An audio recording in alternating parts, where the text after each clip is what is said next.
ওয়ালাইকুম আসসালামু আলাইকুম ওয়া রাহমাতুল্লাহি ওয়া বারাকাতুহু। শুভ সকাল।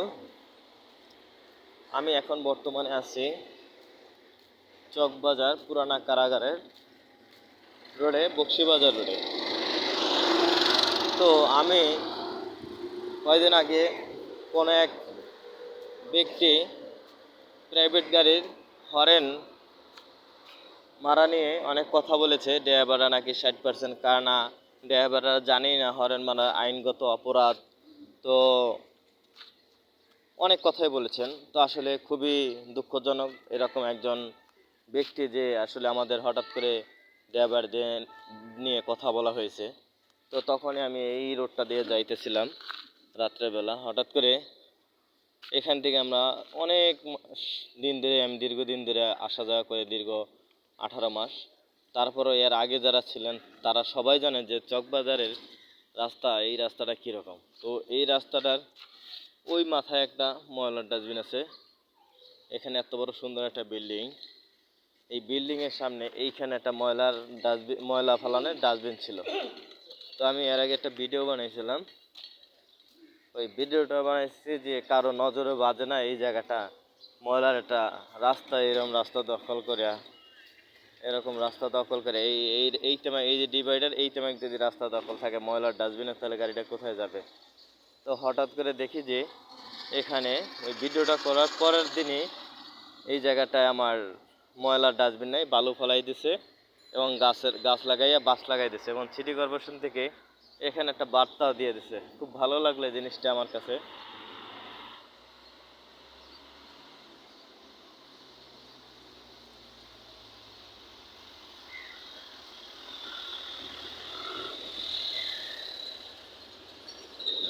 তো দুইটা সাইনবোর্ড দিয়ে দিছে।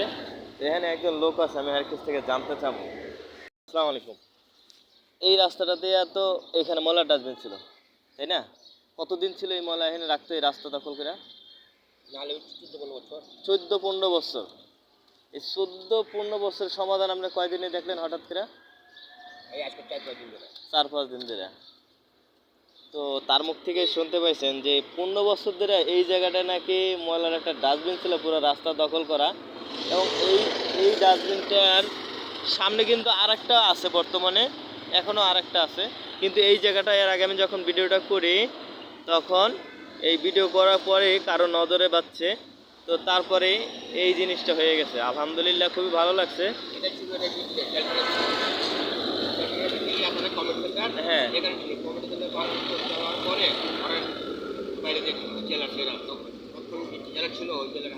ও আচ্ছা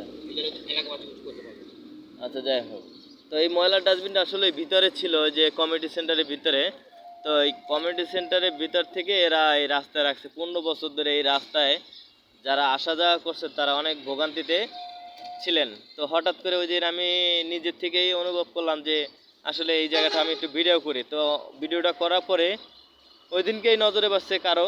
তো পরের দিনে এইটা আসলে সরানো হয়েছে। তো আমার হাতে সময় একটু কম ছিল, এদিকে আসা হয় নাই। তো আমি কালকে রাত্রে গেলাম, আর আজকে সকালবেলায় আমি দেখলাম যে সকালের দৃশ্যটা কি আসলেই ময়লা ফালায় কিনা। পরে দেখলাম যে না, এখানে ময়লা ফালায় না, বালু ফালাইয়ে সুন্দর জায়গাটা পরিবর্তন করে দিছে। এটা চকবাজার থানা, আর এটা হলো পুরানা কারাগারের পাশে। তো অলরেডি পুরানা কারাগার এই রাস্তাটা কিন্তু ভাঙাচোরা, এবং এখান থেকে এই সামনে এই যে গোল চত্বর, হ্যাঁ এই গোল চত্বর, যে 7 নম্বর রোডের এই গোল চত্বরে ময়লার একটা ডাস্টবিন এখনও বর্তমানে ওখানে করা আছে, ফালানো আছে। ওখানে ময়লা ফালায়, ওখানে ময়লা রাখে। এই জায়গাটা পরিবর্তন হয়েছে, এখন ওই জায়গাটা এখন বাকি আছে। তো এইরকম ঢাকা শহরের প্রতিটা জায়গায় আপনি দেখবেন যে রাস্তাঘাটগুলো দেখেন কি অবস্থা। এখানে পানি ওঠে মাজা থামায়। তো এখানে মানুষের ভোগান্তির শেষ নেই। আসলে এরা তো পুরান ঢাকায় লোক, এরা আসলে সবই জানেন যে এই জায়গায় বৃষ্টি হলে, পানি হলে মাজা তামাক পানি হয়। এই রোডটা বৃষ্টি হলে মাজা তামাক পানি হয়। আপনার গাড়ির হরেন মারলে 500 টাকা জরিমানা হয়, এটা হয়তো আপনি জানেন না। এটা আজকে নতুন জানতেছেন, আইনগত অপরাধ। তাই আপনাদেরকে সামান্য 500 টাকা থেকে শুরু করলাম জরিমানাটি। তাকে বলতেছি, ম্যাডাম আসুন ঢাকা শহরের অলিগলি রাস্তাঘাটে রাস্তা নিয়ন্ত্রণ করুন, এই দেখেন রাস্তার অবস্থা,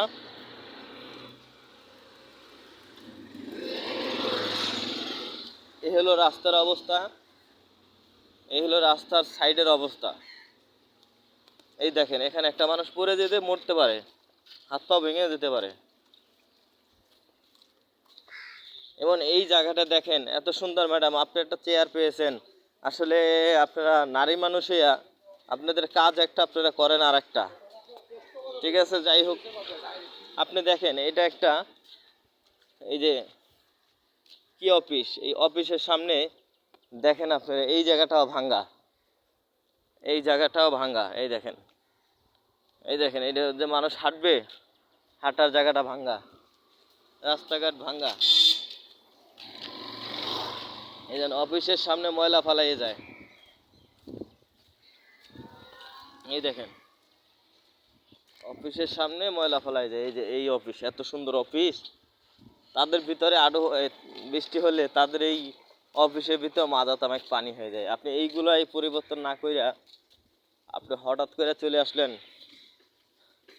হঠাৎ করে চলে আসলেন আপনি ড্রাইভারদের নিয়ে কথা বলার জন্য। আরে আমাদের তো অভিভাবকই নেই, আমাদের তো কেউই নাই, আমরা কয় টাকা স্যালারি পাই ম্যাডাম? আপনি হঠাৎ করে আইসেন ড্রাইভাররা খারাপ, ড্রাইভাররা ভালো না, ড্রাইভাররা 60% ড্রাইভার কেন? আমি তো মনে করি আপনারা, আপনাদের মতন মহিলারা খারাপ বেশি। যদি 100% নারী থাকে তার ভিতরে মনে হয় 99% নারী আপনারা খারাপ। আপনাদের কাজ একটা, আপনারা করেন আর একটা।